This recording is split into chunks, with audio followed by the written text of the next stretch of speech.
I'm putting my money where my mouth is. Every 2 weeks, I'll be taking 200 Canadian dollars from my own paycheck and putting it into this experiment. Let me explain. According to the S&P Global, over the last 15 years, about 90% of the US large cap funds have failed to beat the S&P 500 index. Now, what is the S&P 500 index? This is the largest 500 companies in the US stock market, and it represents about 80% of the US stock market and is widely considered a representation of the US economy and stock market. So how is this going to work? Every 2 weeks, I'll take 100 Canadian dollars each and put it into two portfolios. In portfolio A, I will only buy the S&P 500 index. So even though we are investing in Canadian, we'll be buying in US stocks only. So in portfolio A, I will be investing only in the S&P 500 index. That's all. And in portfolio B, now this is where the fun happens. In portfolio B, I get to choose and decide which stocks I want to buy. And yes, I'm going to show and share all of that with you guys here on this channel. So in portfolio B, I'm going to buy shares, I'm going to sell them when I think it's overvalued. I might even leave it in cash for some time, and I'm going to do some fun stuff there. But we are not going to do short-term trading. We are going to go inside and try to find good value stocks and get into good positions, and I'm going to show all of that with you. As I mentioned earlier, 90% of these funds have failed, and only about 10% of the funds managed by the smartest, most intelligent and most connected fund managers have been able to beat the market. So who the hell am I? I'm just an average guy. I've never stepped foot in the United States and I think I can beat the market? Well, obviously the numbers say I cannot, and it sounds really impossible statistically. But I still want to attempt this. I want to try to build an equity portfolio that I think can beat the US market. I have about 5 years of experience in different wealth management roles, and it gives me a basic understanding of how to build portfolios and construct them. Now, I'm not an expert or guru in any means, but it gives me this basic knowledge that I want to start this experiment with. Now, why am I putting my hard-earned money into this experiment? There's a few reasons. The first reason is that there's so many conflicting information about investing. And as a beginner, it can be really daunting to get started on your investment journey. There's so many advisors and investment gurus. This way, when I'm putting my own money, there's a trail of evidence. The videos are going to be online, and yes, I'll be sharing the actual portfolio. So there's a trail of evidence, and I cannot lie, and you will see all of that in this journey. A few disclaimers before we move on. Now, obviously, this is not my total personal portfolio. It's just an experiment that I want to work on and share my learnings with you. So everything you learn from these videos, please take it as a learning and not as investment advice. Take these learnings and try to incorporate it into your own portfolios and your investments.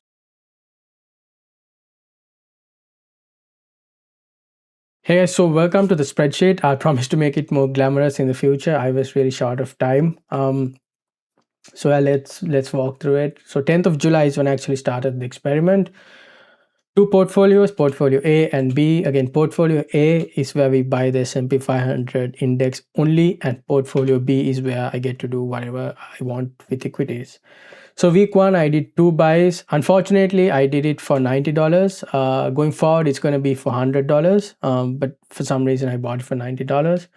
So in portfolio A, we are buying just the S&P 500 index, and I've chosen to go with the Vanguard S&P 500 index, which is the symbol VOO. We entered at a price of about $691 USD. The awesome thing about the app we are using, it's going to be called Wealthsimple, and Wealthsimple allows us to buy fractional shares. I guess a lot of places love that, but just wanted to mention that. And then the exchange rate is at about 1.44 with a fee charge, and there's a residual balance from the trade because it did not get executed for the whole amount. So yeah, week one for the S&P 500 for portfolio A, and portfolio B, I decided to go with Microsoft. I'm going to explain why in a bit, but yeah, week one was Microsoft, and again I did for week 3 as well. Portfolio A, again, just buying the WOO. And I put 109. I know it's broken figures, 90 and 109. But going forward, it's just going to be $100. For now, we just want to show you to do this, and this would be $200. So we invested $200. It's just that it's broken into two weird amounts here. I promise to fix that going forward. And for portfolio B, I decided to go with Microsoft, $9 of Microsoft, so that we get into kind of close to 100. Yeah, 99.48. That's a residual balance when we buy shares sometimes. So we're just going to ignore it and just assume it's 100. And I went with a $100 purchase for Google. I really like the stock. Again, I'll explain why in a bit. So for portfolio B, in week 3, I bought some Microsoft and some Google. So as promised, I'm going to show you guys the actual portfolios. So let's get into Wealthsimple and let's get into portfolio A. So basically we are buying Woo on portfolio A and we invested $200 Canadian, and right now as of the 1st of August 2026, obviously we are sitting at about 194. So we put in 200, it's gone down about $6. Well, actually not, because we had about a 1.5% fee charge. So it's kind of hovering around the same amount as we bought at. So let's log into portfolio B. So portfolio B is actually rocking. We put in $200 Canadian and I chose Google and Microsoft, and we are already at 223.